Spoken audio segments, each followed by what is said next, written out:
Hello, welcome back to my channel. Today is very rainy, like rainy and stormy. So if you hear wind and trees, that's what's happening. It's perfect for reading. I don't know why I'm recording when the weather is like this, but you know, when inspiration strikes and when you're just in the mood, you gotta take advantage, because I'm someone that if I'm not in the mood, I'm not gonna record, I'm not gonna take pictures, I'm not gonna do anything, and it's a problem. So I gotta take advantage when I can, you know? So if you follow me on Instagram, you know that July is my birthday month, and I was able to go to Orlando. It was a surprise from the husband to just tell me, where do you want to go? And I was like, let's go to Orlando. His family just had a new addition to the family, just a tiny little baby, and I wanted to see her. So I was like, you know what, let's do it. I was even able to meet a bookstagrammer, which was like so freaking cool. And I was able to go to Barnes & Noble for my birthday. You may not know, or maybe you know, Puerto Rico doesn't have a Barnes & Nobles. We used to have a Borders back when I was in high school, so this is many moons ago. Because there's no Borders now and just no Barnes & Noble, I was very, very excited to just go to the United States and just go crazy in Barnes & Noble. I ended up with 10 books. Wise decisions were not made, but it's okay. It was the whole bookstore experience. That's what I was there for, as well as books, obviously. So let's get on with the video. So the first two books that I got in Barnes & Noble were books that I had already read, and I just did not have the physical copy.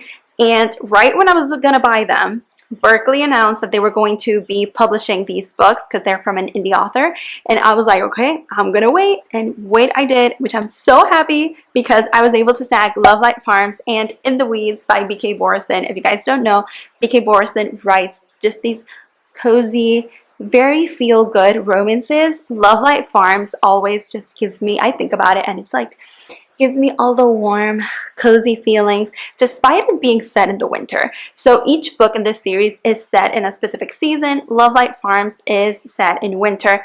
We have In the Weeds, which is set in spring. Then we have Mixed Signals, which I think is going to be re-released soon through the publisher, and that is set in the summer.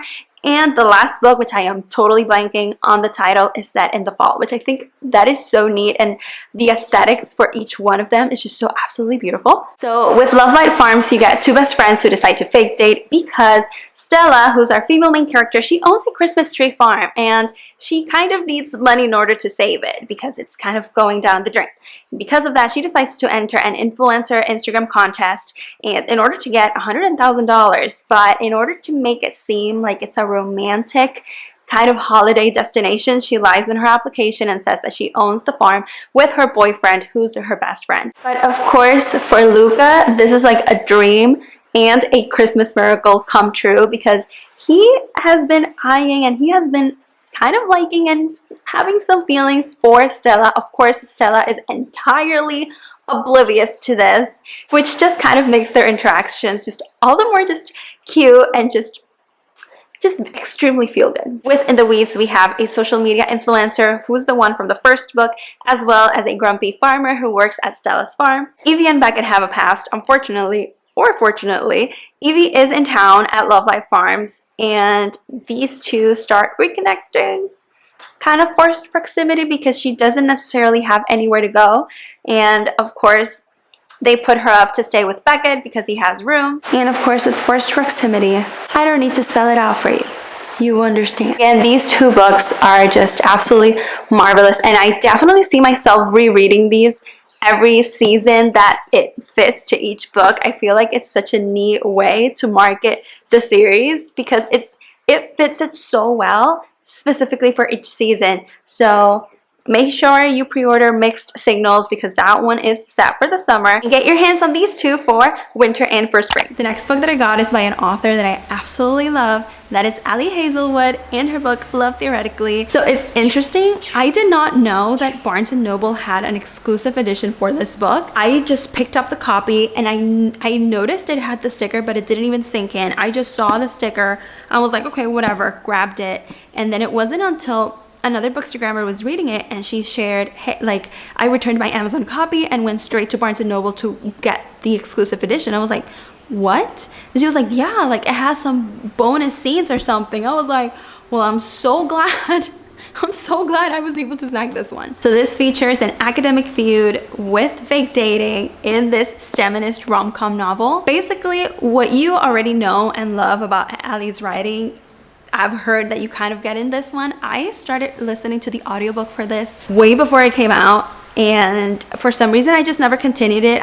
Probably because I knew I wanted to have the physical copy so that I could just really feel it, read it, annotate it, and I think that's why I paused it. I'm pretty sure that was the reason. So now I have no excuse to continue this one. This next book was one that I wrote down on my Barnes & Noble list of books to get, and I was like, I'm not leaving until I found it. I obviously had other books on the list, which are basically every single one that I was able to get, but this is the one where I was like, I'm not leaving. Thankfully, I found it, and it is You with a View by Jessica Joyce. I have not heard much about this book, or just have not really talked about it much, but I did see Lottie from LJ Reads talk about it on her Instagram a lot.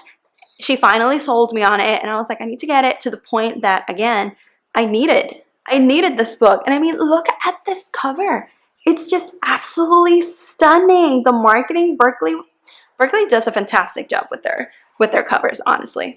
So this features two former high school enemies that must reunite for a road trip inspired by their grandparents' broken engagement. Doesn't it sound like you want to read it? And it also looks like it has the one bed trope. Business or Pleasure by Rachel Lynn Solomon. So this is the author from the X Talk, which I haven't even read. I haven't read any book by this author before. This would be my first, but this is the one that intrigued me the most. So this features a ghostwriter and a struggling actor that kind of need to help each other out.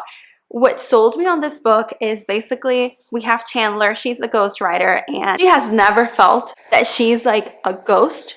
Then when she appears at this author signing, whom she ghost wrote the book for, and the author doesn't even recognize her, she's obviously kind of feeling upset about it, and she meets this guy at the bar, and one thing led to another. They ended up spending a night together, but it wasn't like Chandler expected it. It was just not to her liking. Unfortunately, she now needs to be the ghostwriter for this C-list actor whom she knows better as her one night stand. For Finn, that night was absolutely unforgettable. When he finds out that was not the same reaction that Chandler had, he's absolutely distraught. So they decide to strike a deal.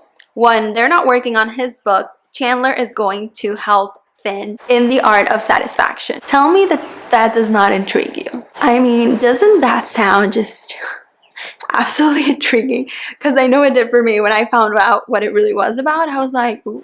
This next book is one that I have seen absolutely everywhere, and I will every once in a while read what the book is about, and every single time I forget what it is about. So I hope that that's not the indication of how my experience is going to be with this book, because everybody seems to love it, and that is Love in Other Words by Christina Lauren.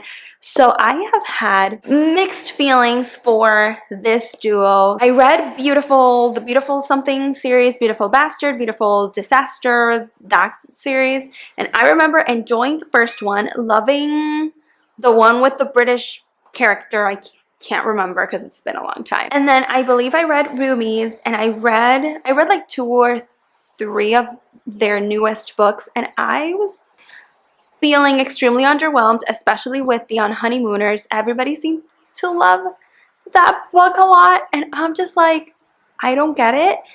It did not feel like a rom-com to me. It definitely did not have the hate to love or enemies to lovers that everybody's going on about, because we know from very early on that he does not hate her or anything like that. And it's just, I don't know, it fell for me with the way that it was marketed. I feel like for me personally, if it had been marketed differently, it would have been better. Obviously for others it worked, but for me, I just did not feel the comedy aspect of it. I did not feel the tropes that they were talking about. It just felt flat for me. So that's why I'm scared to read this book. But again, everybody and their grandma and their moms and their sisters and everybody just loves this so much that I was like, you know what, I'm gonna give it a chance. I'm gonna read it whenever I'm in the mood to cry, because everybody seems to cry with this book and I don't understand why. Again, I surprisingly have not been spoiled. We'll see how it goes with this one. I'll definitely probably do a vlog, a reading vlog for this, just to kind of like hold myself accountable to read it and just push myself through it in case it's not to my liking. We'll see how this is gonna go. This next book is by another author that I absolutely love, and that is Penelope Douglas. They write such amazing bully, kind of grayish dark romance. Surprisingly, I have yet to read Bully. When I shared this on my Instagram, people were like, oh, you haven't read this book yet? And I was like, I have not. I even have the original cover for this book, but I just really, there was something about this cover that called out to me that I was like, I need it. So I got it. So we have Tate and Jared, who used to be friends, but things changed. They're not friends anymore. Instead, he bullies her and humiliates her all throughout high school to the point that she ends up leaving in order to avoid him. But now she's back and she's ready to fight back. And yes, queen, we love that. This next book is by an author that's absolutely blowing up right now, and that is The Last Letter by Rebecca. I'm not going to pronounce her name because I know I'm going to mispronounce it. This is actually a book that I have had on my TBR list for years, basically since around the time it came out, and I just never picked it up because I was never in the mood for it. But I feel like my reading has changed a lot throughout the years, and I feel like I'm now at a point where I know that if I read it, I will love it, because this is another book that all you hear are praises for. I'm kind of upset that this is there. Like, why? What's the need? Nobody likes them. I can't even take it off because it's printed on the cover. Why? So in this book, we have our male main character, Beckett, who receives a letter from his friend Ryan from back in the military.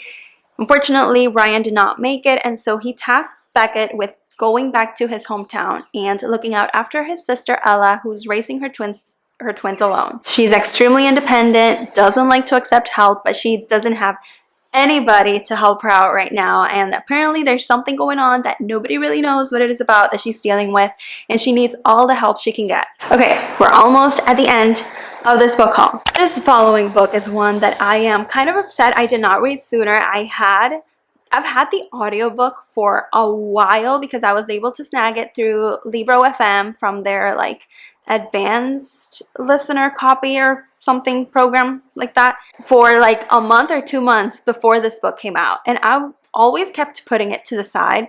Incredibly upset that I did that because everybody keeps raving about it, and that is Forget Me Not by Julie Soto. I had never heard of this author, but apparently she's, I don't know, very recognized or something or the other. She has written other books that people like. I don't know. This was my, again, very first book by her. There's something about the second chance romance that I live for, and I feel like it's because you know that these characters have history, so you know that the tension and the pining and just all of the feelings that they have, which are typically tenfold in a second chance romance, you know that it's just gonna come packing, so you know you are in it. In this book, we have forced proximity on top of the second chance romance because we have a wedding planner and her grumpy ex having to work together to plan a celebrity event. Emma and Elliot used to kind of work together by day and by night. Obviously, they would have their little kind of relationship thing going on, but then Emma shattered Elliot's heart and just left, never to be seen again. Now they're having to work together in a project that could make their career or break it. Unfortunately, they are not over what happened years ago between them. They cannot deny the chemistry that they have with each other.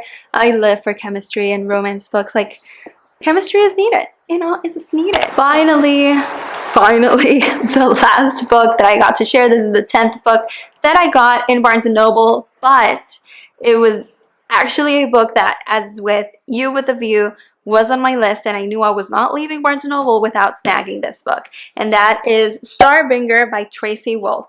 Interestingly enough, I have yet to read a book by Tracy. I know that she wrote like this extremely famous vampire story or vampire series. I even got the PR box for the very first book of that series, lent the book to a friend. You know who you are. Her husband picked up the book and threw it and just damaged it, and I was like, just keep the copy, it's fine.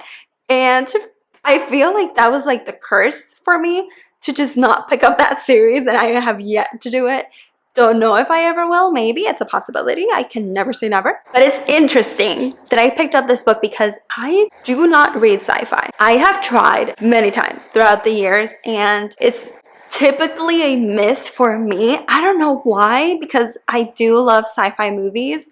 Firefly is one of my top favorite series ever, as well as Star Wars. You know, like, I love all of that stuff. But for some reason in books, I always feel like it's a miss.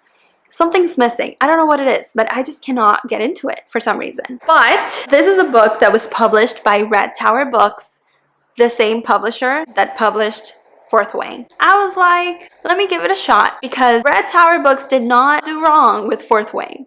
So I was like, let's give this one a shot and see if I actually like it. This features 7 strangers in one stolen ship. So I'm gonna read this from the back because I feel like it's a lot. So they have a princess, a priestess, a bodyguard, a prisoner, a con artist, a goofball, and a self-appointed asshole in charge of them all. I feel like that's the start of a bad joke. And the joke is gonna be the book. I'm kidding. I'm kidding. Because this ship is stolen, everybody in the universe, every faction, even the rebellious group, is in search for it. But what all of these 7 strangers keep doing is just drinking, fighting, and screwing.